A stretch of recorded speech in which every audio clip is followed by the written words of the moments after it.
quick shout out to the two Uber comrades on Patreon supporting this channel, my content, my partner, Thank you, Rosa, and Independent Left News. Definitely check out Independent Left News. So I came across this really interesting and kind of thought-provoking article that was published at Counterpunch by Paul Street. I'm somewhat familiar with Paul Street's work. I've seen him interviewed by Chris Hedges on Contact before. I've read some of his other stuff at Counterpunch.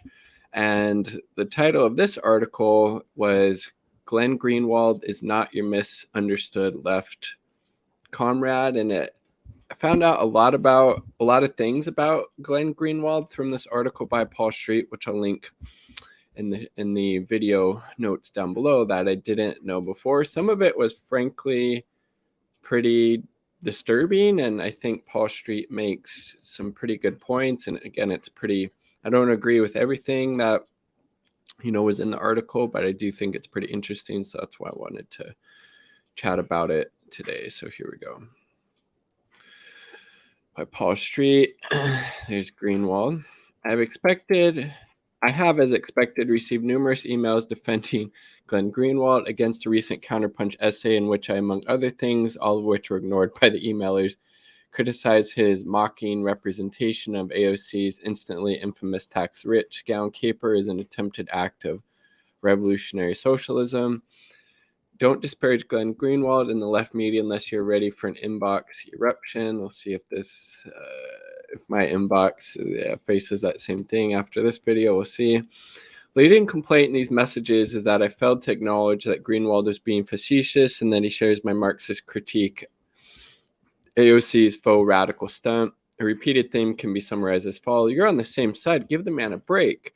Why must the left always engage in self-destructive internecine warfare? Yes, Greenwald was being facetious, but my critique was worth the effort. More importantly, Glenn Greenwald is not a man of the left or whatever's left of the left. There are 7 big and related problems with the messages I've received. I'm still getting from his fans and defenders. First, why am I hearing from these leftists for the first time after 20 plus years of publishing in radical portside media? I could write up the definitive cure for cancer, launch a brilliant new theory of egalitarian people's revolution on Counterpunch, or just publish 10 radical left books on and against racist capitalist American empire. Oh wait, I have done that. I have done the last one, and I'd hear at most from 3 people these days. I dare criticize Brand Greenwald and a battalion of his lefty fans who still thinks he's a leftist despite even more abundant evidence to the contrary. Does Glenn Greenwald identify as a leftist, though? I think he says like he doesn't have any type of necessary political affiliation to any party, but that he is a civil libertarian, right? Correct me if I'm wrong. Let's see. Not that I am pining again a bunch of emails from readers, but that is depressing. Greenwald still inspires a strange reverence among some left-identified folks, even as he ever more obviously shows that he's not on the left at all. Second, my recent online correspondents have no problem with facetiousness as a writing technique. What's so great about being disingenuous and indirect? I think it's creepy and snotty. Political writing is best done in an honest and forthright fashion, not through oblique flippancy. Tend to agree with Paul Street here. A good editor might have flagged the facetiousness, but there are no editors as current reader-supported venue Substack, to which Greenwald has been co-signed ever since he told Intercept he was too good to be edited.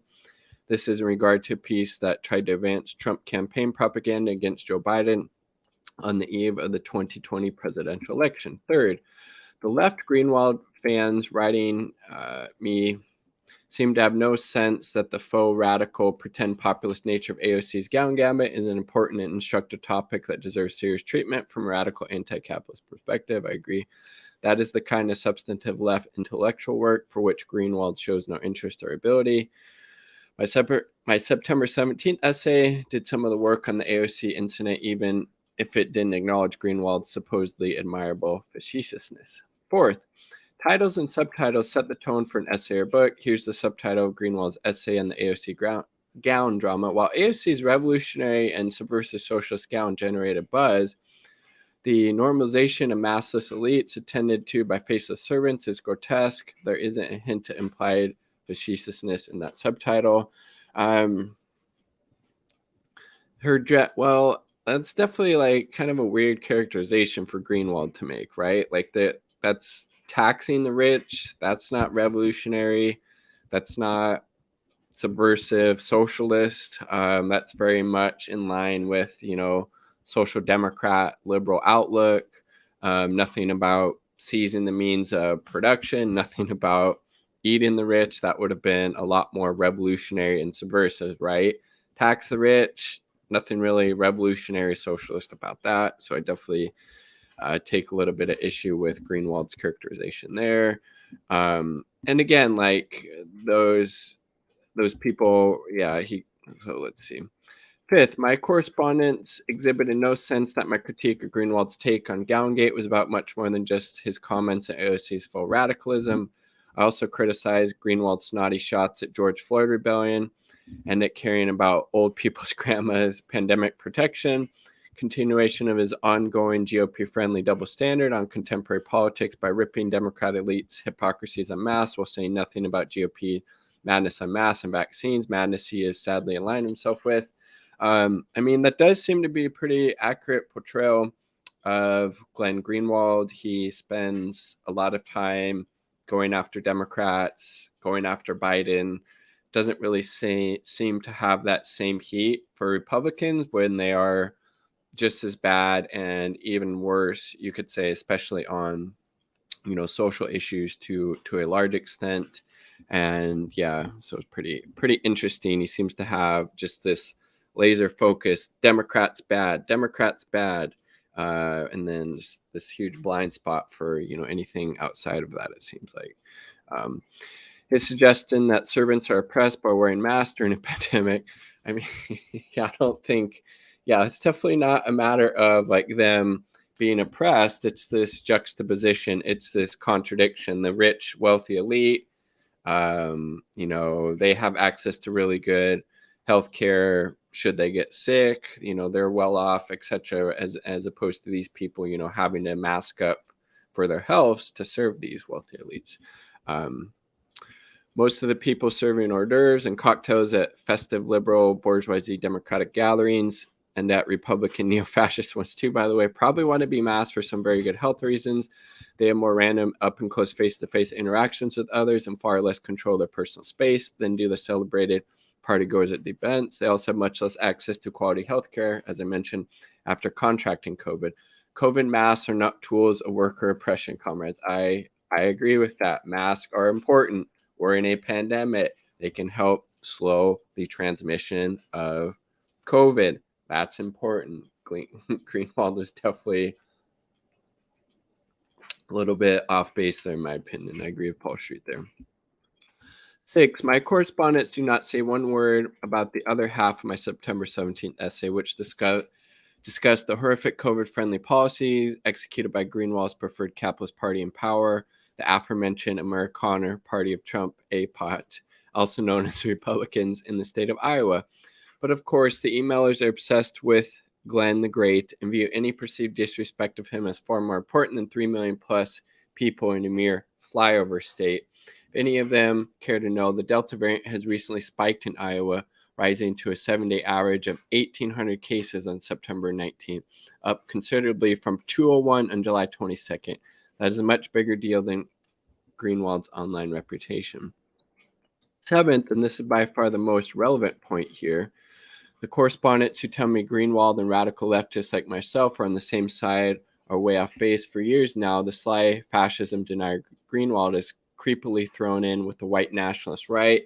He downplays the seriousness of the fascist putsch Capitol riot of January 6, 2021. He defends Trump and other American neo-fascists against censorship of their supposed free speech, right to speak sexist, nativist, and white power hatred on Twitter and Facebook, but has little, if anything, to say about how numerous red states have definitely attacked free speech in viciously racist ways by banning honest public school discussion of American white systemic racism, past and present. Again, we see state after state doing that. He's not wrong. I think it was Texas, right? The governor there was requiring public education that you have to teach both sides of issues like eugenics, slavery, Nazis, etc. Greenwald not talking about any of that stuff, but he's all about protecting the free speech rights of white supremacists. That's a bit problematic, right? I think we can all agree to that, right? And then he was. I remember during when the here we go. BLM stuff. He was talking about how attending these protests for Black Lives Matter, these social justice movements, that's going to lead to a spread of the COVID virus. He accuses 2020 George Floyd social justice and anti-police protesters of wanton violence. I mean, Jesus fucking, like, really, Glenn? Like, he's on the, like, Zayed, like, fucking Jelani track there with that bullshit, right? But defends the fascist January 6th insurrectionists against government repression. He recklessly rage tweets against anti-racist wokeness, against supposedly ubiquitous liberal and left cancel culture. A white male right-wing obsession. Agreed. Like, what the fuck is cancel culture really? Is it just holding people accountable for having their really toxic and disgusting views out there? Like, people should be held accountable when they say or do fucked up things. Against identity politics, which he habitually identifies with the Democrats who advance elitist bourgeoisie identitarianism, as all good leftists know, but not with the virulently white identitarian Americana Republicans. I mean, if you're going to call out the Democrats for using identity politics, then you should do the same to Republicans. Seems like that's the contradiction here with Glenn Greenwald, right? He's completely fine calling out the Democrats with their bullshit, and more often than not, there's a lot of stuff to call them out for, I would say. But he also doesn't extend that same courtesy to the Republicans, as Paul Street points out here, and I think that's a point worth making, right? Because again, the Republicans are just as bad, if not worse, on almost every issue as Democrats. To say we have a corporate duopoly. Both parties serve capital, uphold white supremacy. Liberals, Democrats just do it with liberal messaging and liberal packaging, right? While the Republican Party is just more out front with their white supremacist, racist, xenophobic, capitalist views.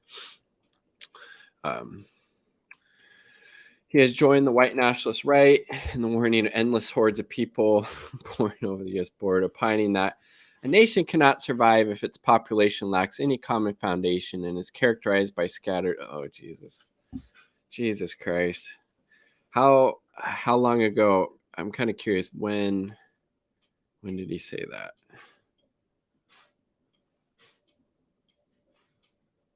So this was from 2019. Well, it was from 2005, I should say. So, I mean, I don't hear him saying that type of bullshit now. He was also in support of the Iraq War when that first began. He's since improved on, that issue, I believe, right? So he has gotten out of some of these, pretty problematic views he's had in the past, like this, anti-immigrant, the xenophobic kind of racist things that he's parroting here. He derides elementary observation that such native sediments are racist. This childish name calling. Again, that I believe it was from 2005. You can click on the hyperlink, down below. He said earlier this year that the virulent fascist Steve Bannon. Yeah, that was. Like what in the actual fuck? He was comparing.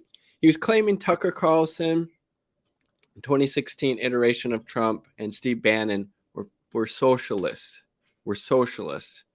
No, never been, never have been. Glenn, like, you don't know what the fuck you're talking about. Definitely shut up about that. They're not socialists. That's a really ignorant and ill-informed take, right? A thoroughly bizarre characterization. I'm not making this up. You can't make something like that up, right? It's like, what the fuck? In an interview he gave to the far-right journal, The Daily Caller, lovely outlet for fellow leftists last March. But I mean, I don't have like a problem with leftists or however you identify, socialist, communists, whatever it may be, of going on, whether it's the Daily Caller or Fox News, if you're going on there to actually spread leftist ideas. And something that Paul Street gets into later in this article is that, I think there's a reason that Fox News, Tucker Carlson in particular, has Glenn Greenwald on so much, is because he goes on and doesn't call out Republicans. He calls out, the Democrats, national security state, military industrial complex, etc. But he leaves out the Republicans from that critique. And if he extended it to them, probably not going to get invited back on, right? Greenwald announced that he saw Bannon, Carlson, the Trump of 2016, and numerous other far-right nationalists as the real socialists, unlike progressive Democrats who are about nothing more than trying to sandpaper the edges of neoliberalism. Agreed, like Democrats, Republicans, bullshitty. It's the system is the sickness, as Richard D. Wolff says. We need to get rid of capitalism. Greenwald doesn't really talk about that at all, right? I don't hear him coming at it from a anti-capitalist, from a socialist, from a communist perspective, right? I would describe a lot of people on the right as being socialist. I would consider Steve Bannon to be a socialist. I remember when this came out, I think I made a video like, what in the fuck are you talking about, Glenn? I would consider the 2016 iteration. Oh my God, no, Glenn, no. You're completely and utterly off base there. That actually happened. Greenwald actually said that. What the fuck? What the fuck indeed. And next book, This Happened Here, Amerikaners, Neoliberals, and the Trumping of America, includes a chapter subsection that goes through much of what Trump said and did in 2016 and before and after. It shows beyond the sliver of a shadow of any reasonable doubt that the future 45th president of the U.S. is 2016 actions and statements had nothing to do with socialism. Forgot, right? Like, Trump wasn't out there talking about fucking seizing the means of production or having a, rationally, centrally planned economy to benefit the masses. So I don't know what the fuck Greenwald is thinking, or right? And everything to do with perverse, mutually reinforcing mix of malignant narcissism, fake populism, and white nationalist neo-fascism. Socialism only, yes. Socialism only perhaps if we mean the National Socialism of the Nazi Third Reich, meaning those whose early techniques and narratives, the most dangerous criminal in human history. Noam Chomsky's accurate characterization of Trump in early 2020. I mean, I would take a little bit issue with that. I mean, like, foreign policy wise, George W. Bush was far worse than Trump. I mean, Iraq War, look no further, war on terror, Afghanistan, etc. So I don't know. I would take a little bit. I would not necessarily agree with Chomsky on that. And his team would deploy during the Orange Beast criminal presidency. As a liberal commentator, Jonathan Chait had the surprising decency to point out 275 dead on words last March. And Jonathan Chait, another neoliberal hack, but he's making a good point here.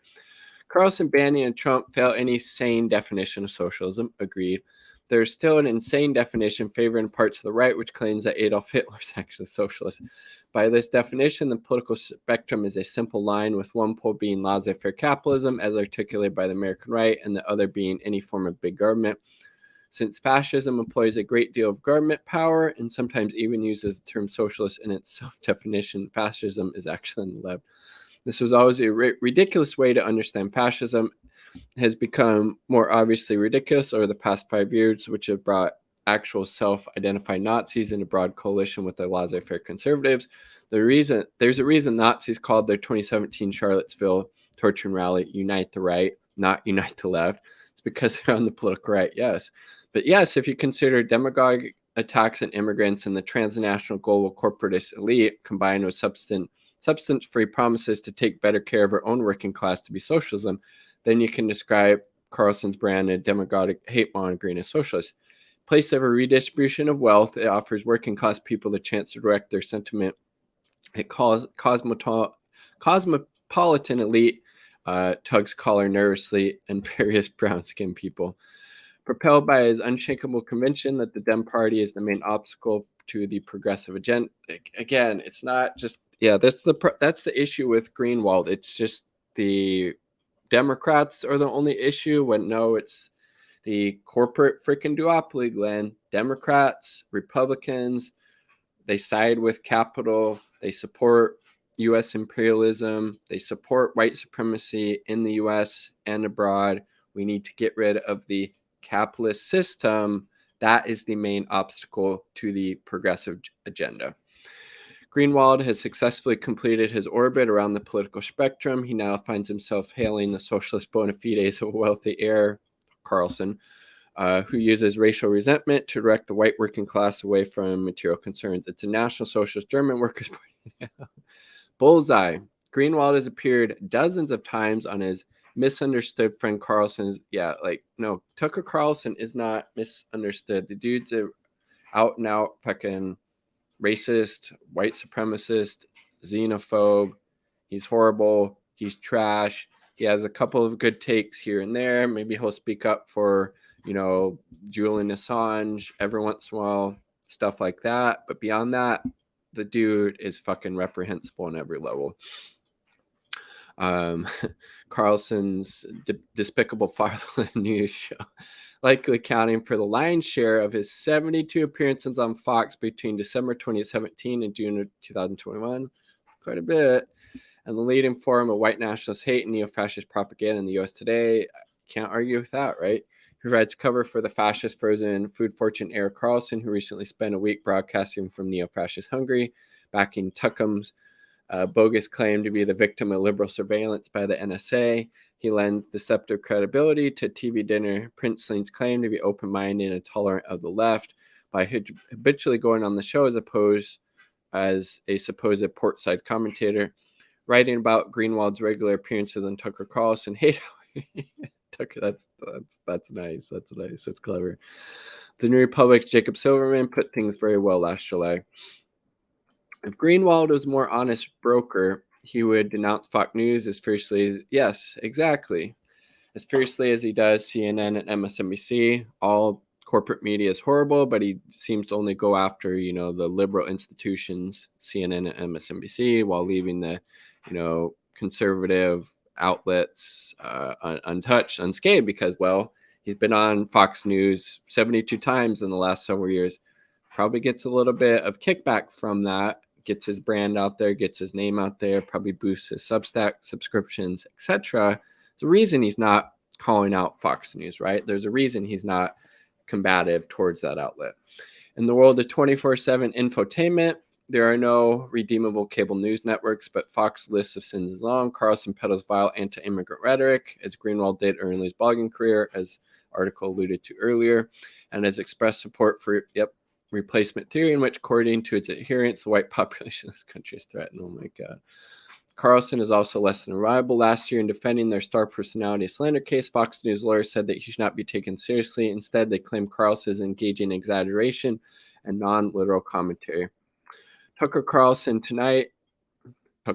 Hate Hour, which until last year employed a writer who posted floridly racist comments on internet forums, trafficking, conspiracy, and unsourced rumor mongering. Just last week, speaking above a chyron that warned of anti-white mania, Carlson suggested that white Americans might go the way of the Rwandan Tutsi, which is again the genocide that took place in Rwanda back in the early 90s, I believe, who were massacred in genocide. Between these segments on threats of white Americans and the perils of immigration, caravans appears one of the most laureled and famous journalists of recent years. A once great journalist has dispensed with investigatory skepticism, turning himself into an unquestioning collaborator for a network as hateful and propagandistic as anything on the air, sending every measure of good faith to Fox's clownish right-wing personalities. Greenwald is just as ruthless and unforgiving with his enemies, who now seem to be everywhere.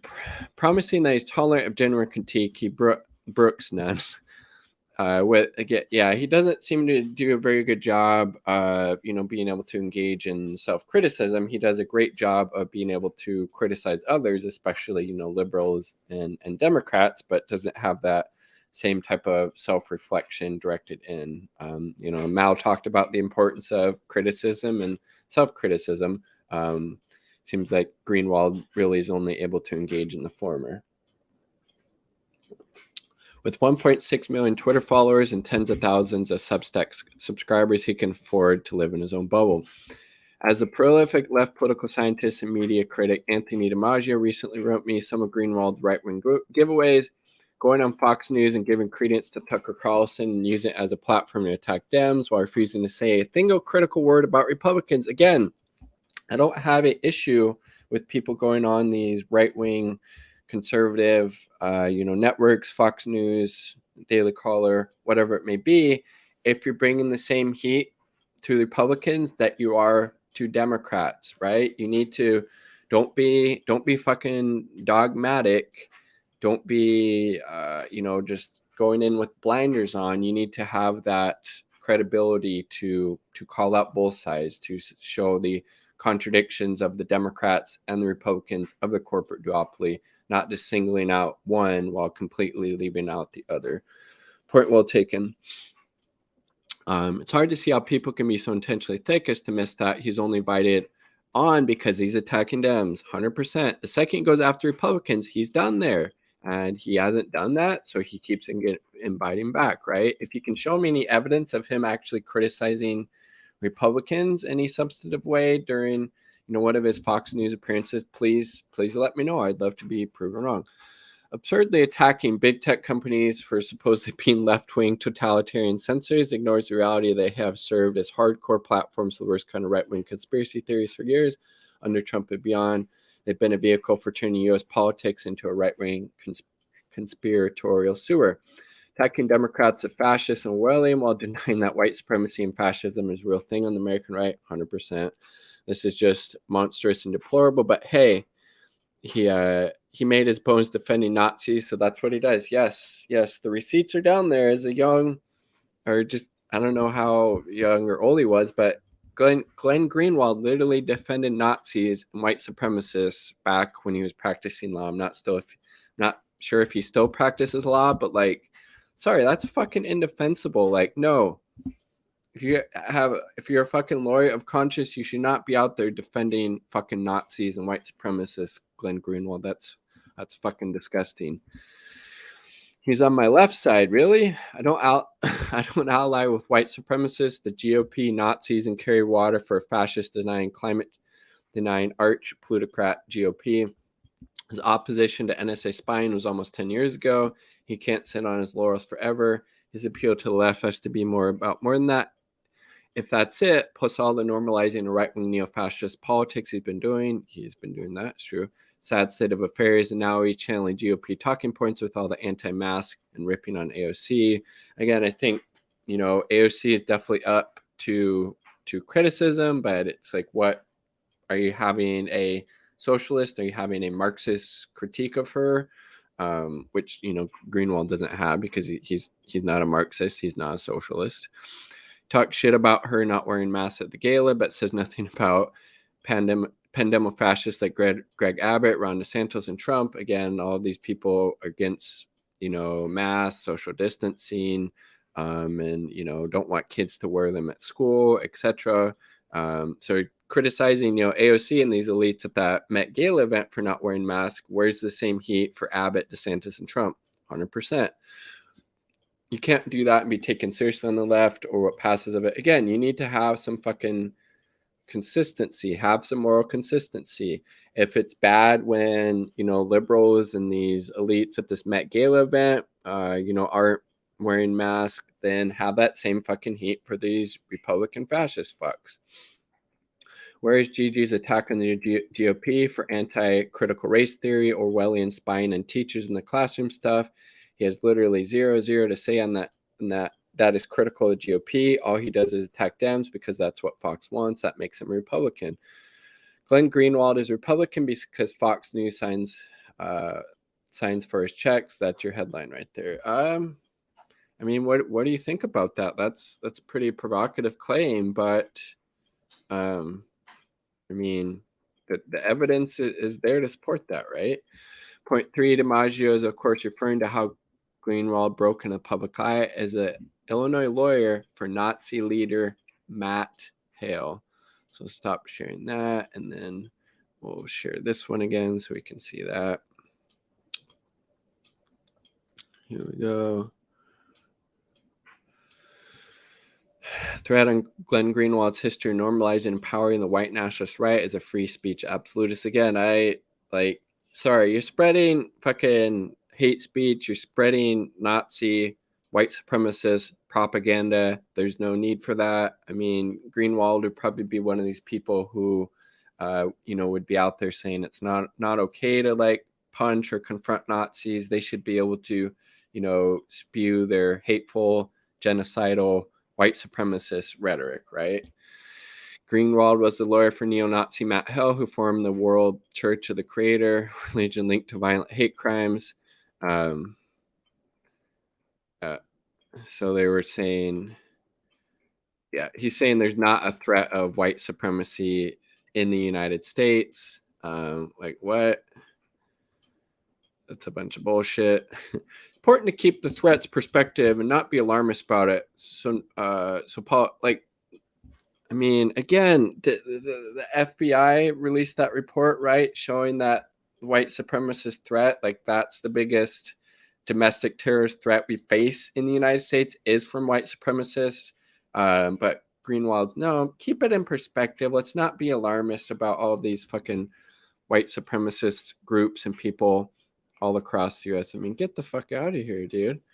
What the fuck? In addition to being lawyer for the neo-Nazi Matthew Hale, Glenn Greenwald successfully defended Nazis in National Alliance behind the Turner Dyers who stabbed two Mexican laborers on First Amendment grounds.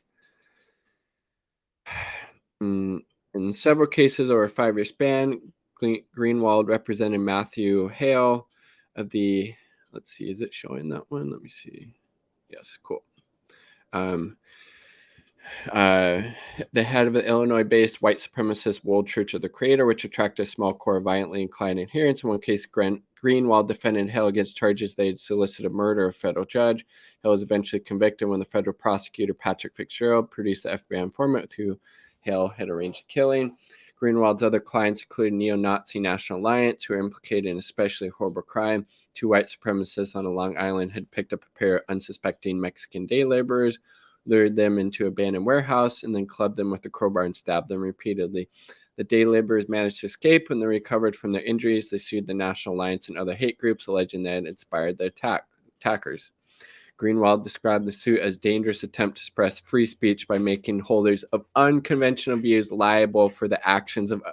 So he's literally saying here, he's saying it's unconventional, the white supremacist, neo-Nazis, wanting to, kill immigrants, attack them, attack anybody, kill anybody that's not white.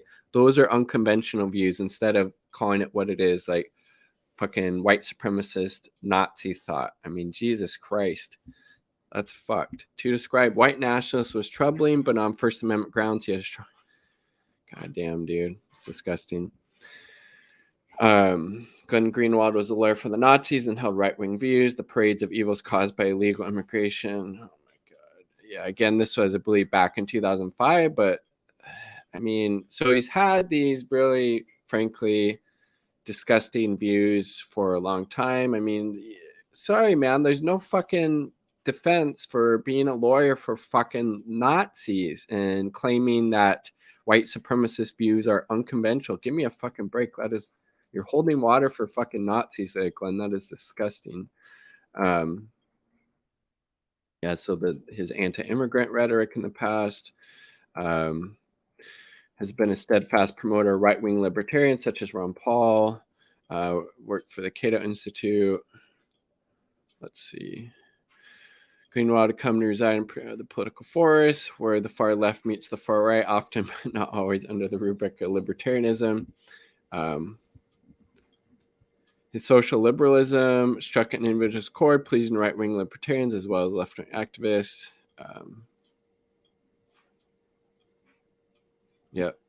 Regular host on Tucker Carlson. Part of the crossover between the anti-imperialist left and reactionary right-wing like nationalists who are apologists for Assad. I mean, again, I don't agree with that framing. Like, no, we shouldn't be trying to stir up tensions with Russia. We should never have been in Syria in the first place. I don't agree with that framing.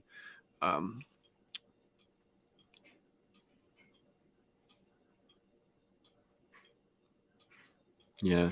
More to the point, in a world in which there are myriad opportunities to defend genuinely needy, innocent people being wrongly deprived of their civil liberties, I struggle to understand why any humane attorney would devote their efforts to defending neo-Nazis' rights. 100%. 100%. That goes a little bit about Snowden. Aside from being the lawyer for neo-Nazis Matthew Hale and National Alliance, Glenn Greenwald defended neo-Nazi Andrew Weave Arhimer, system administrator for the Daily Stormer, who currently lives in Ukraine and supports pro-Russia Ukrainian separatists. Glenn, how dare you call me a war machine apologist? Greenwald is currently defending chemical weapons false. Well, I mean, that's the bullshit there. There's no evidence that the Syrian government or Russia committed any chemical weapons attack, at least if that's in reference to Duma.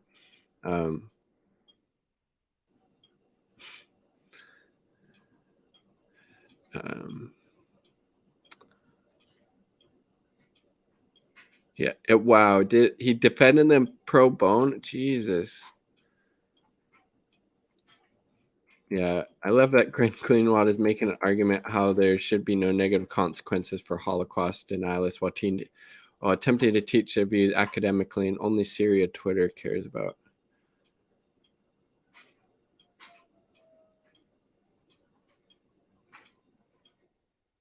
Just a poser.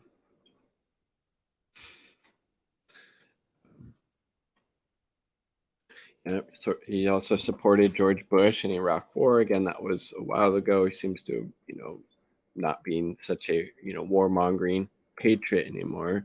Time to point that a good time to point is any that Greenwald secretly recorded witnesses on behalf of a Nazi client. U.S. District Court declares behavior unethical. Jesus. Glenn Greenwald wanted Tucker Carlson to give a 3-minute pitch to Trump to pardon Assange. He didn't talk about journalism. He talked about sticking Obama and Obama's deep state. Trying to deny that Greenwald was a white supremacist. No, there's evidence that he was. So again, like, it's just very weird that the hills that Greenwald is, prepared to die on, right?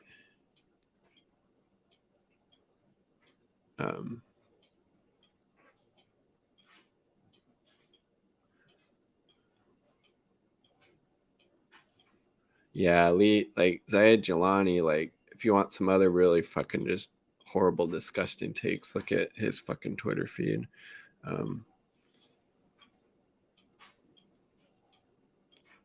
Between Glenn Greenwald, Zayed Jelani, Lee Fang, and Ryan Graham, The Intercept has produced a single writer who hasn't gone through a very weird public breakdown about defending either racism or exploitive sex. Oh, man.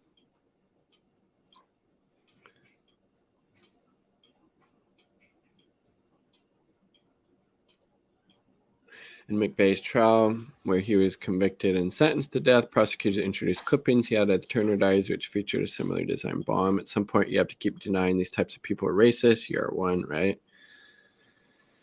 Jeez, yeah, Zed Jelani's fucking horrible, dude.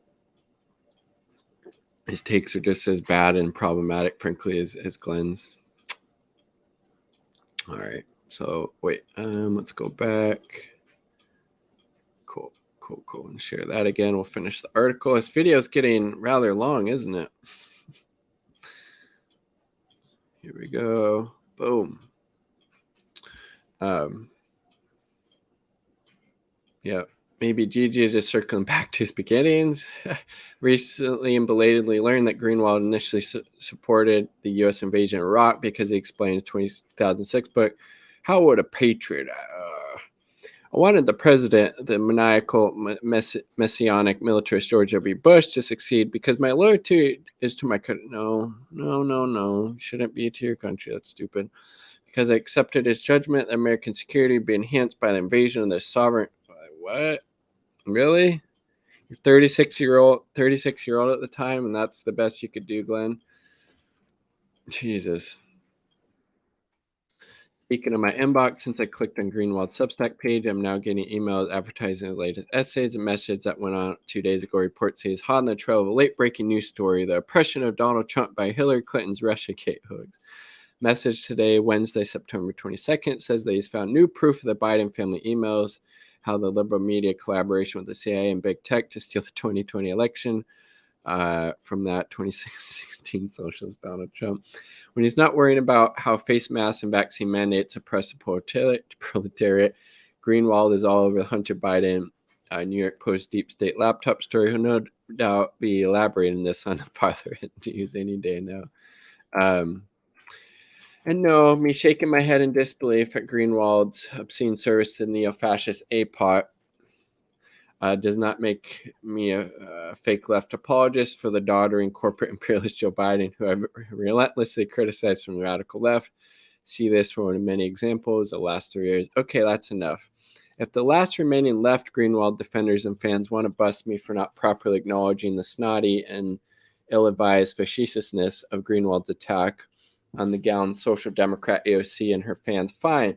But for God's sake, please don't tell me in 2021 that he's still a comrade on the left, if he ever really was. He's a contrarian grifter turned neo-capo fascist bootlicker, facetiously starking all the way to the bank in his ever more bizarre internet bubble. So that's basically all I wanted to share was this article and some of the supporting evidence. I mean, Jesus Christ, the motherfucker apparently pro bono defended neo-Nazis on 2 occasions. Like, that's fucking reprehensible. He goes on Fox News, been on that network 72 times in the last several years, and he gets invited back because he's bringing all the heat towards the liberals and the Republicans. Doesn't have that same heat for the Republican Party. What is this here? Yeah, and then he downplayed the fascist plot to kill Governor Gretchen Whitmer, which Trump was basically kind of more or less in support of that. Okay, what is this? No, okay.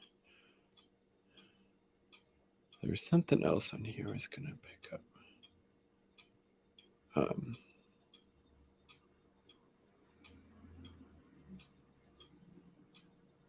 Maybe it wasn't that one. Anyways, so interesting. Again, not to say that all of Greenwald, what he does, what he stands for is horrible. Is speaking up for Assange. That's obviously a good thing. And the reporting that he did, in Brazil on Lula and what is it, the Operation Car Wash or Lava Jato, I think it was called. That's good. But I mean, you got to call out the bad shit too, right? You got to point out those contradictions. Hopefully he can get a little better and, not have such a myopic view of the world and actually become a comrade on the left, because I think overall, he's not coming at it from a, socialist, communist, Marxist perspective. And I think maybe that's why, he's so just focused on, it's the Democrats, it's the liberals, it's the liberal elites, it's the cancel culture, while completely, ignoring all the fucked up shit that the Republicans do. Again, they're just as bad, if not worse, on all these issues than the Democrats. The system is the sickness. We need to get rid of capitalism. I don't really see Glenn Greenwald coming out with any type of, anti-capitalist takes. He's not there yet. Maybe he'll get there, but I mean, it's pretty problematic at this point. A lot of his views and takes. At least that's my opinion. What do you say? Let me know down below what you think of Paul Street's argument and the evidence he's using to say that Glenn Greenwald is in fact not your misunderstood left comrade. DiMaggio, said in that little letter he sent to Paul Street. I mean, Fox News signs his paychecks. That makes him a Republican. What do you think about that? Like the video if you like the video. Subscribe for more content. All part of people. Peace. Much love.